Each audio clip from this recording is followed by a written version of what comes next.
Hi, my name is Bill Cosmos. I'm the owner of Greenhouse Effect. And on behalf of expertvillage.com, we have almost completed the steps for making a good crepe batter. We will take the crepe batter. Don't do this at home, too many. Wait. And we strain it through the strainer. So that way, it'll be free of clumps. You see, as you see it running down, little clumps come down. It won't look good on the crepe, and it will not taste good. So nice and easy, I do that. And then it comes out real smooth.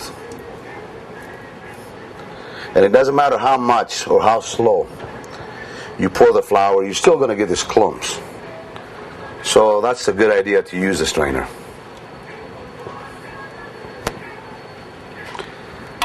And then when we strain it,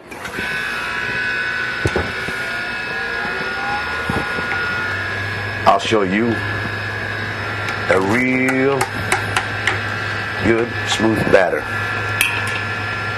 And this is how you know it's good. It runs like honey. We got our eggs, we got our flour, we got our salt, we got everything in here. The batter looking like this. You want it not like a shake, a little bit more watery than a shake. That's what makes a good batter. Well, we're done with the batter. Until the time we cook a crepe, let's refrigerate this. It needs to be refrigerated. So that way, you'll be ready to cook.